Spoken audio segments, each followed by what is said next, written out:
जब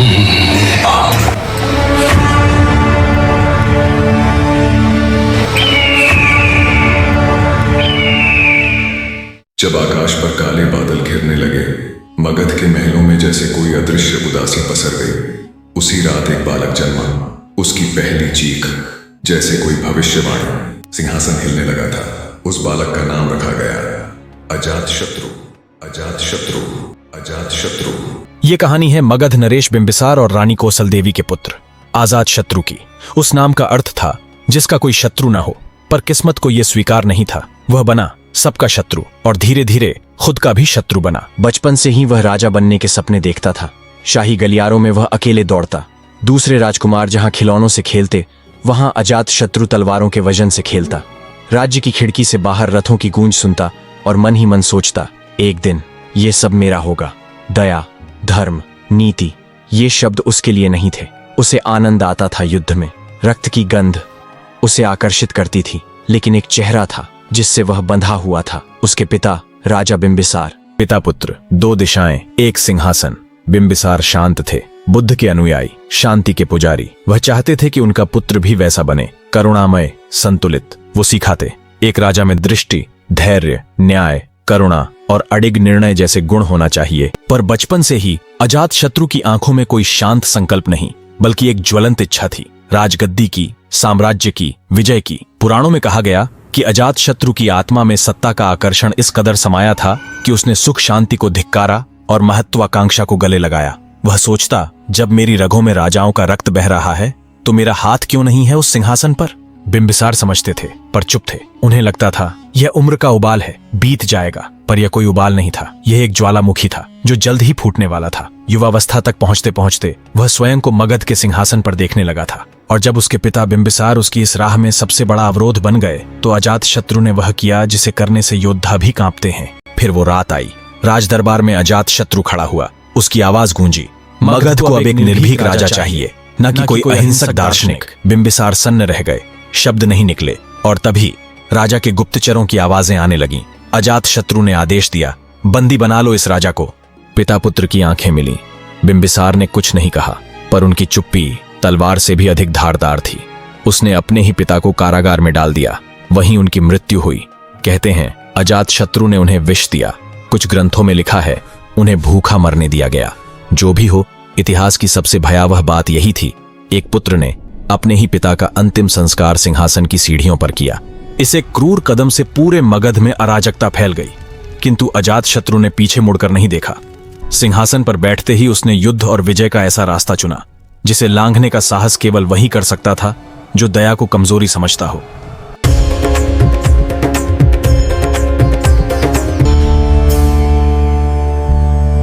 अब अजातशत्रु राजा था, सिंहासन उसका था।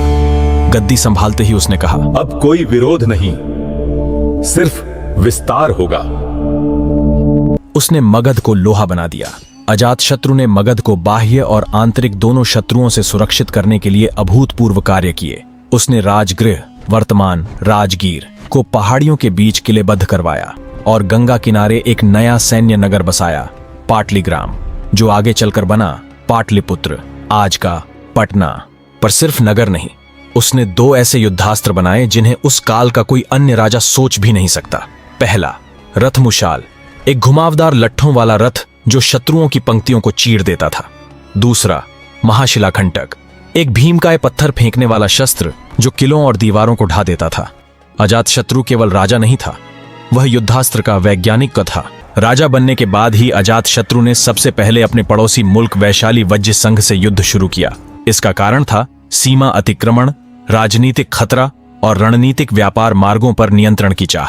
मगध और वज्र संघ की सीमाएं उत्तर बिहार में मिलती थीं, लेकिन सीमावर्ती इलाके गंगा के उत्तर अक्सर विवादित रहे।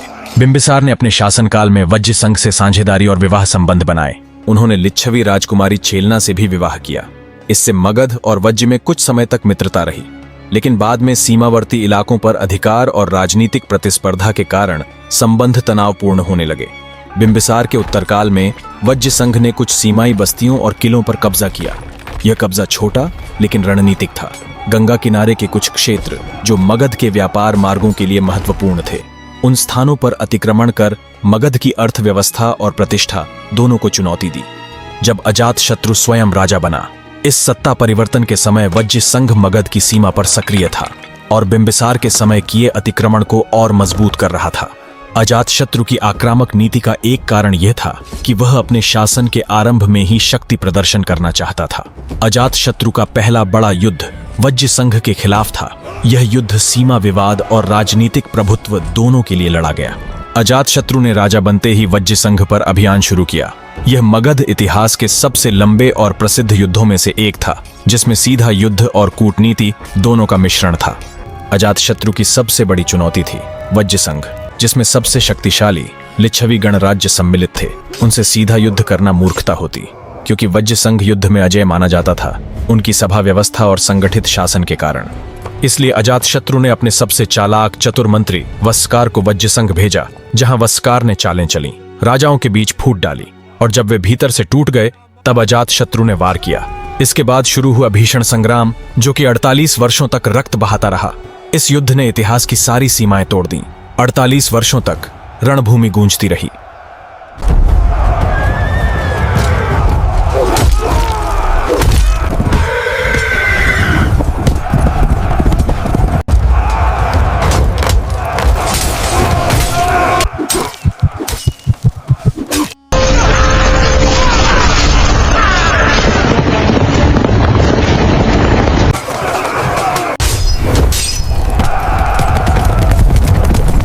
घोड़े थक गए, हाथी बूढ़े हो गए, पर अजातशत्रु थमा नहीं।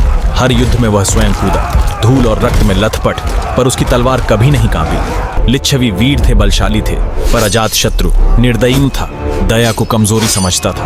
वह युद्ध भूमि नहीं, विनाश का महायज्ञ रच रहा था।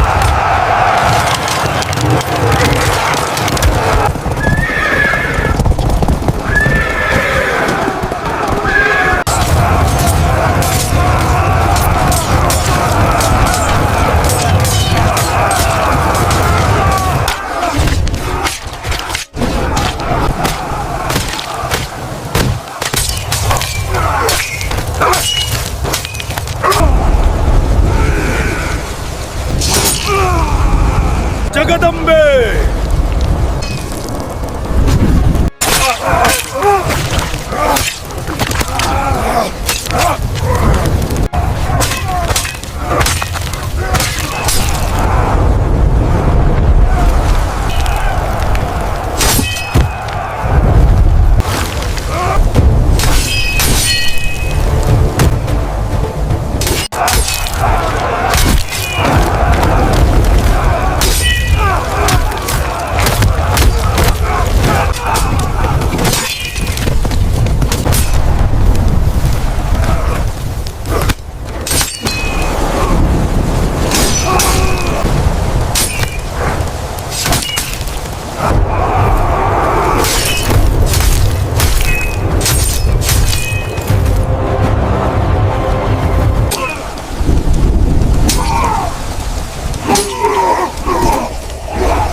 गजों की चिंगाड़, शस्त्रों की टकराहट और हर ओर बहता रक्त। यह युद्ध नहीं था, इतिहास की सबसे लंबी चीख थी।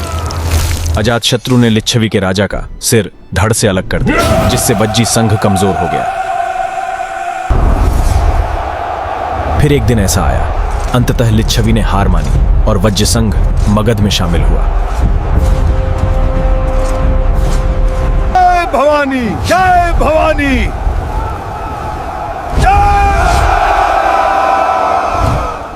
वज्जी संघ हमारा हुआ। जय हो, जय हो, जय हो। अजातशत्रु की, जय हो, जय हो। अजातशत्रु की। बिंबिसार की मृत्यु के बाद मगध का ताज भले ही अजातशत्रु के सिर पर था, पर उसके चारों ओर शत्रुओं का जाल कसता जा रहा था।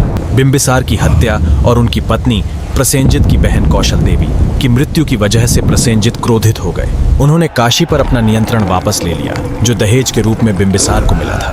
अब कौशल नरेश प्रसेनजित ने पुनः अपने अधीन कर ली। उनकी दृष्टि में अजातशत्रु केवल एक पिताघाती था, जो गद्दी का अधिकारी नहीं। अजातशत्रु का हृदय फिर भड़क उठा। जिस भूमि पर उसने अपना साम्राज्य खड़ा करने का स्वप्न देखा था, वही भूमि अब किसी और के अधीन। यह अपमान सहन करना उसके लिए मृत्यु समान था। युद्ध की तैयारी हुई। एक ओर प्रसेनजित, धर्म और नीति के रक्षक, दूसरी ओर अजातशत्रु, महत्वाकांक्षा और निर्दयता का प्रतीक। रणभूमि सज गई। घंटों तक तलवारों की टकराहट, गजों की गर्जना और रथों की गति से धूल आसमान को ढकने लगी। कभी प्रसेनजित भारी पड़ते, कभी अजातशत्रु अपनी चालाकी से बाजी पलट देता। इतिहास कहता है कि यह संघर्ष बार बार पलटता रहा, कभी विजय, कभी पराजय। पर दोनों ने महसूस किया, यह युद्ध जितना लंबा खींचेगा, उतना ही दोनों साम्राज्य रक्त से सने रहेंगे। फिर आया काशी कौशल नरेश प्रसेनजीत का शांति प्रस्ताव। पर अजातशत्रु के लिए शांति एक भ्रम थी। उसने प्रस्ताव जला दिया। आखिरकार एक संधि हुई। काशी फिर से मगध को लौटा दी गई और उस संधि को सुदृढ़ करने के लिए अजातशत्रु ने प्रसेनजित की पुत्री वजीरा से विवाह किया।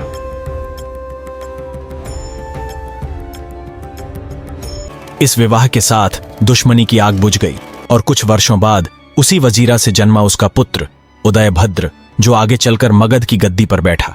पर इतिहास गवाह है, अजातशत्रु के हृदय में शांति कभी स्थायी न हुई। वह युद्ध और विस्तार की अग्नि में फिर से उतर गया। अब अजातशत्रु संपूर्ण मगध का सम्राट था, पर उसके भीतर कोई हिस्सा अब भी बेचैन था। अंतिम पंक्तियां, अजातशत्रु सिर्फ एक राजा नहीं था, वह एक प्रतिज्ञा था। दयालुता उसके लिए कमजोरी थी, निर्दयता उसका धर्म। इतिहास उसे क्रूर कहता है और शायद सही भी कहता है, पर सच ये भी है, वह सिर्फ क्रूर नहीं था, वह था रक्त से गढ़ी गई सत्ता का वास्तुकार। अजातशत्रु, जिसने सब कुछ पाया सिर्फ शांति को छोड़कर। इतिहास के पन्नों में अजातशत्रु का नाम केवल एक राजा के रूप में नहीं दर्ज हुआ, बल्कि एक ऐसे प्रतीक के रूप में उभरा जिसने सत्ता पाने के लिए हर सीमा को तोड़ दिया। उसकी तलवार की धार ने शत्रुओं को चीर दिया, उसकी महत्वाकांक्षा ने रिश्तों को निगल लिया और उसके निर्णयों ने मगध को रक्त की नदियों से भर दिया। किसी ने उसे पितृहंता कहा, किसी ने महाबली सम्राट, पर सच यह है, अजातशत्रु के लिए दया एक बोझ थी, करुणा एक कमजोरी। उसका हर कदम सत्ता की ओर था, हर शब्द में आदेश था और हर सांस में महत्वाकांक्षा। वह चला गया, पर उसकी गाथा अब भी गूंजती है, कभी श्राप की तरह, कभी प्रेरणा की तरह। अजातशत्रु एक निडर राजा, एक निर्दयी विजेता और रक्त से घड़ी गई सत्ता का अमर प्रतीक।